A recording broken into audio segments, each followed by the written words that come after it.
Hi everybody, it's Pam with Silver and Sparkles, and I have a few things that I wanted to show you today and talk about and let you kind of know what's going on here in the Silver Sparkle world. So thank you for joining me. If this is your first time here, please make sure, if you're interested in paper crafting, junk journaling, all that kind of stuff, that you subscribe and follow along. And I always appreciate it if you like my videos and leave me some comments. It helps. And I try, when people have requests or ask for specific tutorials, I try to be as responsive as I can. So let me know if there's something that you see I've made or that I've worked on and you'd like to see how more about that. So today what I'm showing you is this journal that I've made, and it's actually very special to me. And I don't do a lot of fabric covered journals, but I think this one turned out so pretty. So this is a vintage, some vintage fabric that I got. And before I show the journal, let me tell you about the fabric. I got to have a girls' weekend with a cousin of mine that I hadn't seen in many, many years. And she now only lives about maybe 5 hours from me. So we met and had a weekend together, and we both love to go antiquing and looking through those kinds of stores. So we got into one where there were the most beautiful, beautiful, beautiful handmade quilts. Some of them antique, some of them, made now. But I found this fabric. Aren't these beautiful? Look at that. And they're vintage fabric squares, some a little smaller than others, that I think will make beautiful journal covers. So, there's a bird on that one. So I have to make sure that the bird is prominent when I use that piece. So anyway, I just think they're beautiful. There's some repeats, which is nice because then I can make ones that are a little bit bigger, that type of thing.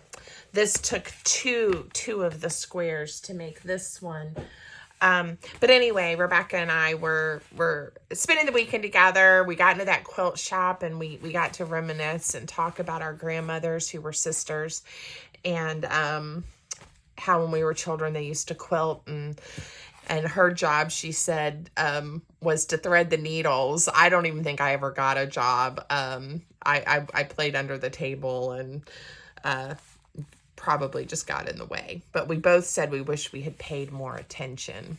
So anyway, we had a great weekend. So this journal is kind of special to me, but the cover, so inside it's padded. It is a mailer, one of the bubble envelopes we get. I did use one. It has some crinkly sound, but I used one that has like the plastic, not the paper. Anyway, so upcycled, used that and covered it with the fabric. So here, I did put a pocket here at a fabric in the corner there. And it's not perfect. I'm not great with fabric, but I think it looks nice. I love how it turned out. I didn't do a pocket on the back here, but I might go back later, who knows. And then I just added some of my coffee dyed paper, and I went through and used some digital printables. This is a pocket here too. I just haven't put anything in it yet. With kind of a fall theme, and hopefully this one lots and lots of places for journaling or for extras at some point to add in.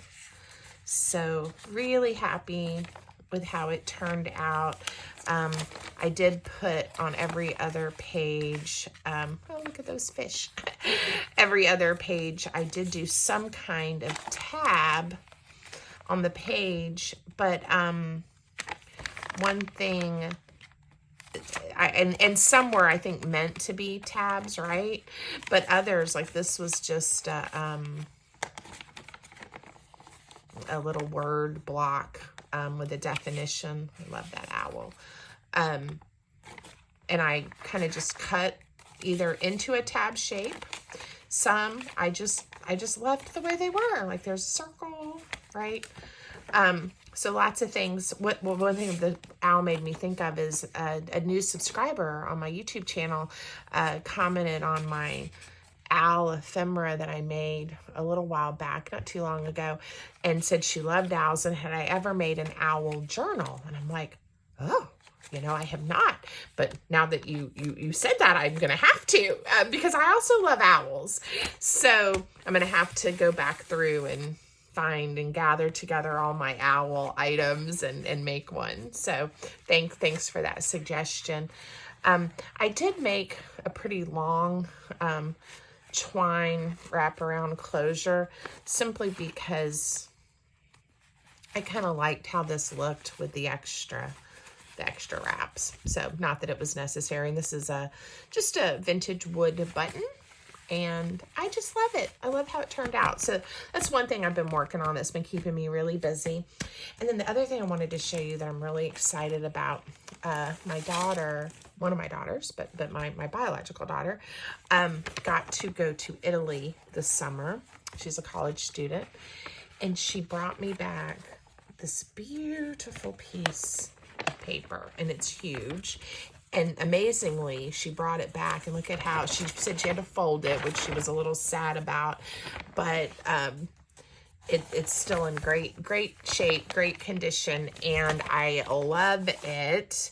And I think this is definitely going to be made into a journal. She was thinking it would be pretty like for the inside cover, but I don't know. I think it could even be the outside cover, then maybe with a collage or some embellishments on it.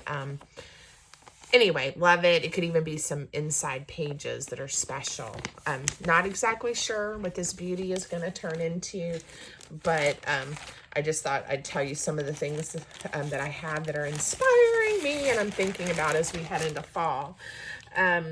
So that was that one.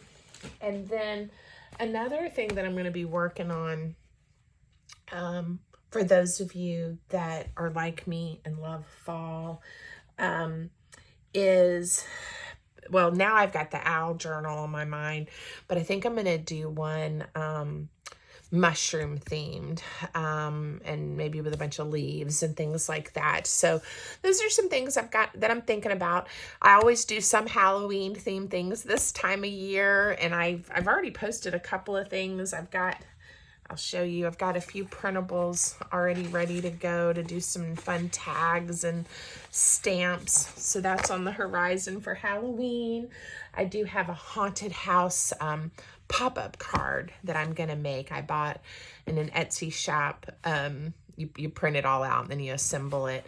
So I'm going to make that. I'm really excited about that. I know a few of you will also enjoy that get into the Halloween theme. So anyway, lots to come.